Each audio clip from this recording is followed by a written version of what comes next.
Namaste. You're listening to the Savannah Podcast. Join us on an exploration of Eastern spirituality, yoga philosophy, and conscious living for the new age.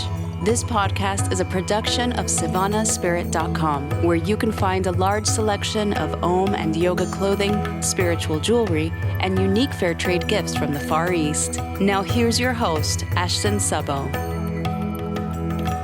Greetings, everyone. Welcome to the Savannah Podcast.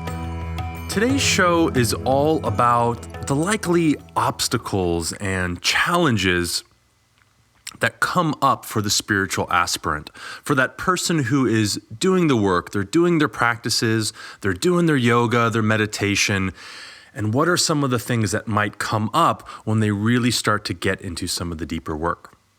Now, our story to accompany this idea today is a story of Hanuman. And it takes place in the epic Ramayana, or its various folklore offspring. And even though it takes place more towards the middle of the story, our story today will still begin once upon a time. We meet up in the story where Hanuman, having been searching for the princess Sita, has looked all over India and he cannot find her. At this point, he's feeling a little hopeless. He's looked everywhere. And now he happens to be at the very southern tip of India. He sees a vast ocean in front of him, and he assumes, well, what am I to do now? I've searched everywhere. When all of a sudden a vulture spies Hanuman and tells him that he saw Ravana flying over the sea to a far-off island called Lanka. He was flying on his flying chariot, and that there is a screaming woman inside as well. Well, and of course, Hanuman knew this to be Sita, but it came with the problem of, okay, well, you're telling me that there's some island out there. I can't see it. I have no idea how to get to it. What am I going to do? And he starts feeling a little hopeless. Well, at this point, his friend Jambavan, who's the mighty bear, reminds Hanuman, he's like, Hanuman, you're the son of the wind god Vayu. You are an incarnation of Shiva. You can just fly there. And Hanuman's like, oh, well, you're right. I guess I am. And he crouches down and leaps up and launches himself towards Lanka. Now, important to reflect on the moment where this is in our own story. Right? Hanuman has been doing the work. He's been on the ground. He's been looking for Sita. He just had this wonderful revelatory moment, this reminder of his friend to say like, hey, silly, like you're divine. You got this. You can do this. Right? Keep going. And what does the ocean represent? Well, the ocean, the sea, it represents the subconscious. So this is that big step. It's like, okay, maybe I've been doing my physical yoga postures and I'm kind of getting a greater sense of who I am and what's going on. But now is that great leap, right? That great leap of understanding of like, oh yeah, okay, I get it. I'm divine. I've had that experience now. Awesome. Now what do I do? Now I still have all these old patterns locked in my subconscious, all these samskaras. So what do I do? Well, we take the leap. But the gods know that Hanuman's taking this leap, so they decide to test Hanuman. The gods go to a mountain spirit, and they ask this mountain spirit if it will raise up out of the ocean and offer a place for Hanuman to rest. And so as Hanuman is flying over the ocean, he sees this mountain come up out of the sea, and he sees a spirit calling him down, saying, please, friend, come rest. And Hanuman, knowing that he has a mission to accomplish, he is after Sita. He can't rest. But instead of just dismissing the mountain spirit, he very humbly lands on the mountain, explains his situation. He's like, hey, thank you so much for offering this rest to me, but I have a very important mission. I don't have time to rest, and I need to continue on.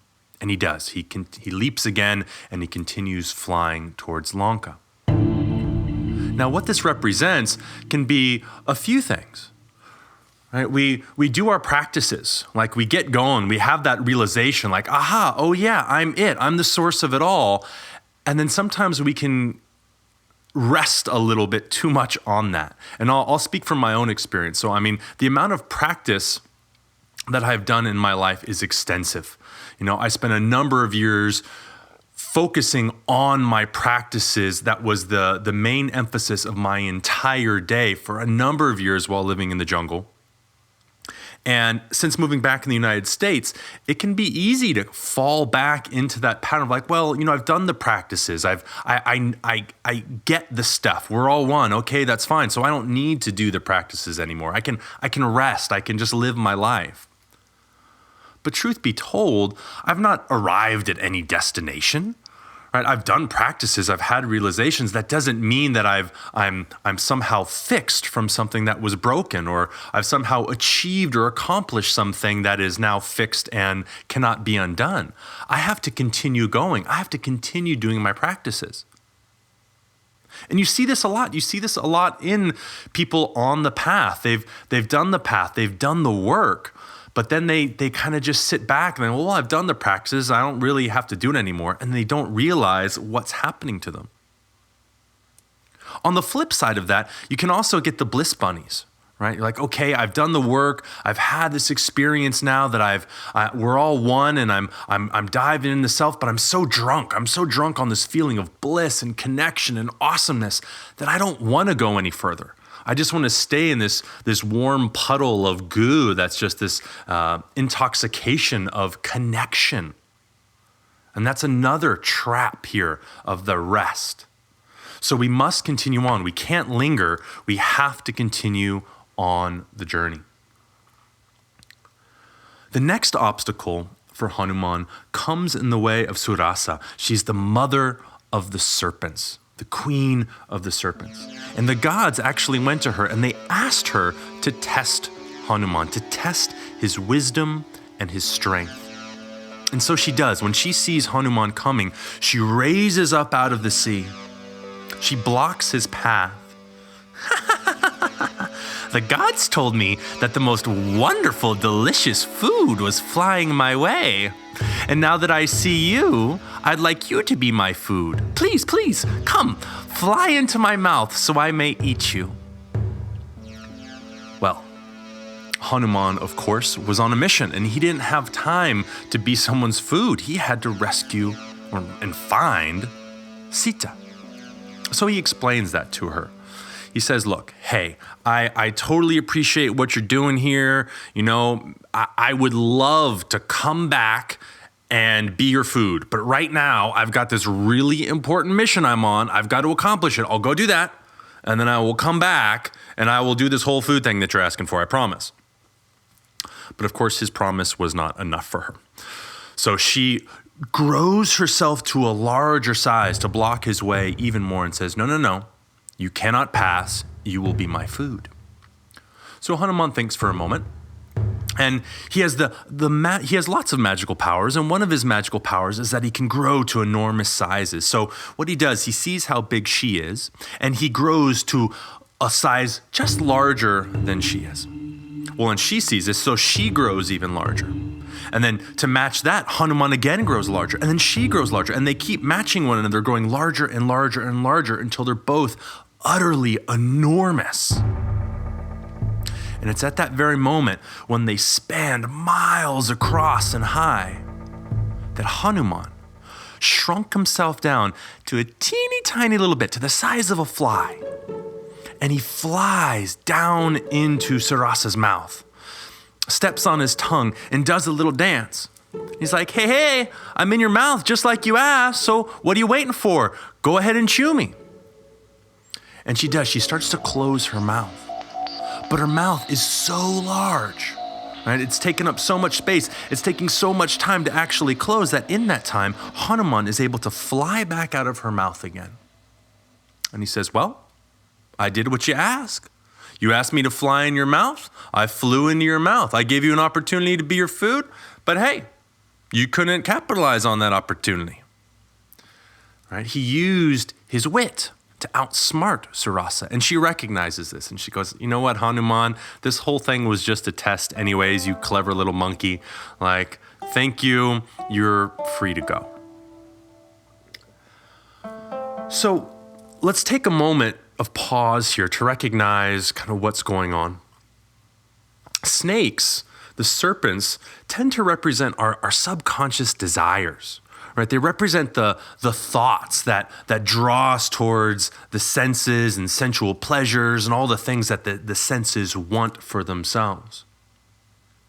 So as you progress on your spiritual path, as you quite literally attain more power, more concentration, more skill, the world is going to match that. And your subconscious desires will be matched. You have more energy, which means those subconscious desires are going to have more energy.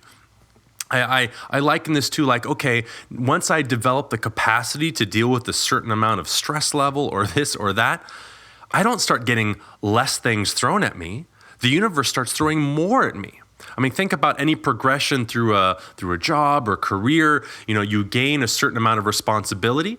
You equip yourself with the tools necessary to deal with that. And then if you get a raise, a promotion, right, then you have more responsibilities you have to take on, not less. You keep building on your capacities, but you have to match that with your will. So as your desires get larger, because your energy gets larger, you have to match that with the strength of your will. You have to grow with it. Otherwise, you'll be consumed by your desires again. So this is that first part where Hanuman is growing himself large. He's matching and growing larger than what his desires are throwing at him. His willpower is still large enough to overcome.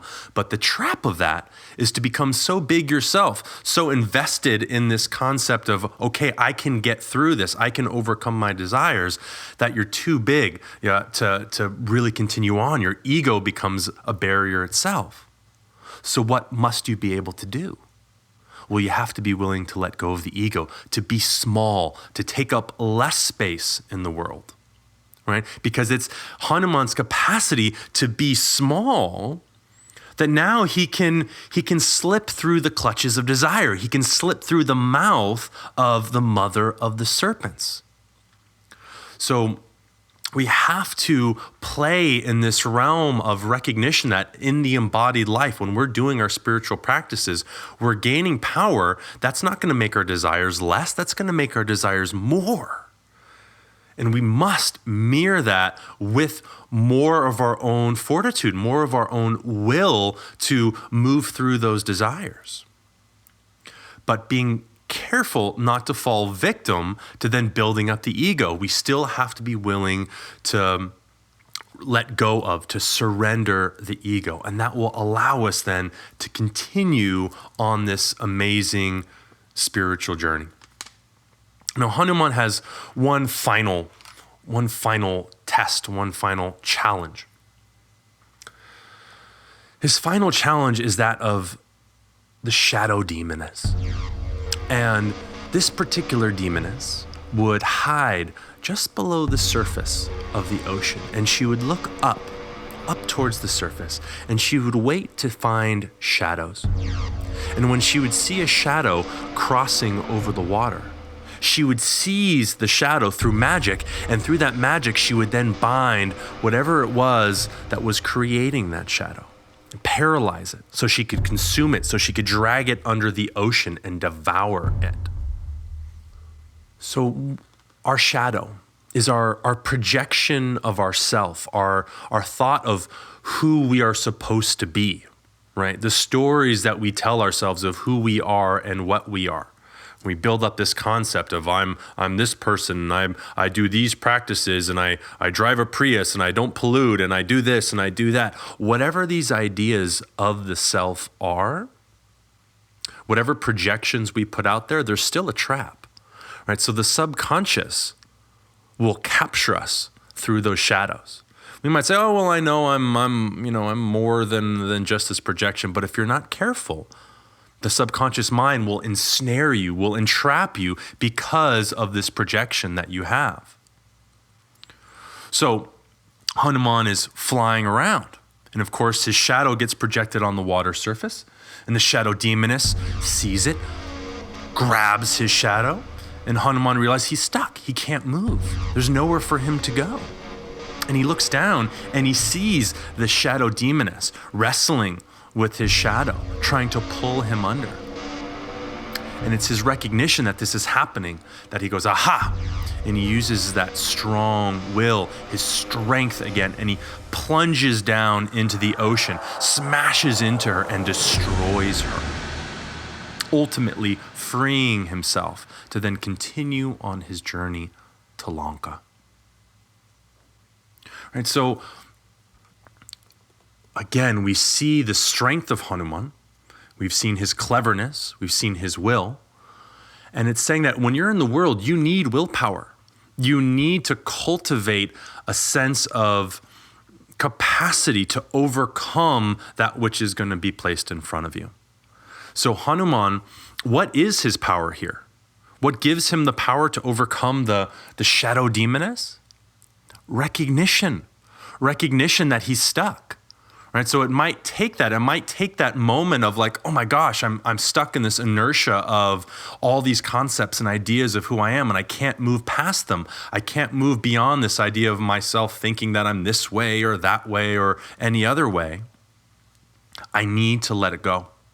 I need to be willing to continue this journey past it, to continue the practices, continue the work, and importantly, to dive down into the subconscious. All right, so these practices that we do shed these layers that we've put, these layers of armor that we put over our subconscious to get deep down inside of it, all these different stories. You've got to be willing to submerge. Hanuman doesn't fight the shadow demoness above the surface. He has to plunge down into the water, into the subconscious to defeat her. And he brings his will, his strength with him. So there is a wonderful quality of this balance of wit and strength and surrender.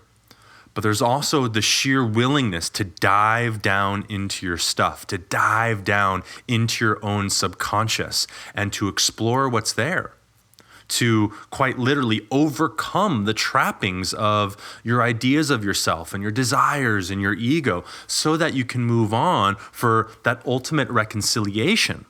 Right? That ultimate reconciliation is when Hanuman finds Sita. He then goes and gets Rama, the prince, Sita's husband, and brings him to where she is, where Rama and his army can eventually defeat Ravana, who has stolen the princess Sita, and reunite with his princess. All right, and as we've talked about many, many times on the podcast, because if you've been listening for a while now, you know that I love Hanuman. Right? Hanuman, while he's a symbol of many things, in this story he's representing that Shakti sadhana, that power of the practice, the spiritual practice, the energy that comes from that. But in the overall arcing aspect of the story, he is that force that reunites the supreme self with the limited self, the Atman, the great soul with the Jivan, with the individual soul. And so in his journey, in Hanuman's journey, we're learning about the potential traps and potential ways that we can get lost and how we can then overcome them. So when you're really willing to make this next step, that transition from, okay, well, maybe I'm just practicing on the surface here, to now I really want to dive deep. Well, one, don't get caught up in the intoxication of it, right? Because it can be extremely blissful. You don't want to linger in that bliss state, nor do you want to rest on previous practice. Like, oh, I've done these practices for so long. I've been meditating every day for, 8 hours. I went to this workshop or I did this Vipassana and now I got it. Now I don't need to meditate anymore because I did that. You've got to keep on the path. Keep moving forward. Right? And then you need adaptability. You need adaptability because the world is going to adapt itself to you. You increase your capacities to deal with things in life and to interact skillfully with life. Well, the universe is going to throw more things at you. You make a commitment like, okay, I'm going to give up this food, or I'm going to give up sexual relations, or I'm going to do that. You know what's going to happen? The universe is going to bring all of those things right in front of you all the time. And it's going to try to make it just a little more tempting than you can handle, right? To see where you can stretch your boundaries. How large can you grow to overcome what those obstacles are going to be? But get too big, and you might still get stuck as well. You have to be adaptable. You got to be willing to get small when you need to get small, right? To slip and move, right? To move around some of these desires, you're going to have to be clever. Right? You need the will, but you also need an aspect of surrender. Right? A willingness to be small, to get out of your own way, quite literally. And then ultimately as well, you have to let go of the ideas you have of yourself. Whether your mind says these are good ideas or bad ideas, all the projections you put out there can become a trap. So sure, be yourself, play into the role that you're playing, but let go of the idea that you are fixed, that you are this way or this thing or that thing, because it's just going to trap you. It's going to get you caught and stuck. And then ultimately, continue to dive deep, plunge into the subconscious, plunge into these practices that will get you deeper and deeper into the self through these various layers of mind, through these subconscious desires that we hold, so that eventually you can reach land on the other side. And even then, the journey's not over, or you haven't reached a destination and you're done. You keep going. And Hanuman keeps going. And the story continues, just like life continues, on and on and on. But hopefully, this story of Hanuman leaping from India to Lanka over the vast ocean of the subconscious gives you some insight into your own journey and some of the potential trappings and some of the potential ways that you can navigate those challenges or traps, so that you can continue on your own spiritual journey, whatever that may be, whether it's a yoga practice, a meditation practice, or something else. I think we can all find value in our various practices, but we have to do them. And when they get challenging, when we really start to come against up against our subconscious, we have to keep moving forward. Right, well, that's our story for today. I do have an announcement. So we've just recently set up a Facebook group for our listeners. We're also going to get people from the Savannah blog sharing on there. So if you go to Facebook and you look for Savannah East, it's a group, it's a public group. You can go and ask to join and anyone can accept you into the group. Savannah East, SIVANA, new word, EAST, like the direction, just the same name as the blog. And there you can go on, you can connect with other people that are listening to the podcast. You can ask questions if you're looking for clarification on things or just like to stimulate discussion on whether it's an interview guest or a story. We'd love to hear what you have to say. I'll be on there regularly interacting with people as much as I can, so you can go on there. We'll encourage our guests to go on there as well so they can interact with you. So if you're interested in that sort of thing and you're on Facebook, please do go check out our Facebook group, Savannah East. And as well, don't forget, if you got a moment and you haven't already done so, please shoot over to iTunes, give us a rating, leave us an honest review. It really helps us not only on the side of how iTunes handles its rating systems, but also gives us an idea of what we're doing, how we're doing it, where we can get better, what we're doing well, and it's really, really appreciated.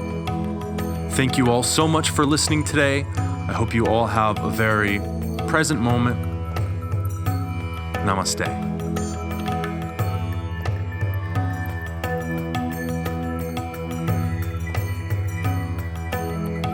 You've been listening to the Savannah Podcast. To find out more about Savannah, go to savannahspirit.com or follow Savannah on Facebook at facebook.com/Savannah Spirit. For daily inspiration, check out our blog at savannaheast.com. Be sure to join us next week for a new episode, and thank you for listening to the Savannah Podcast.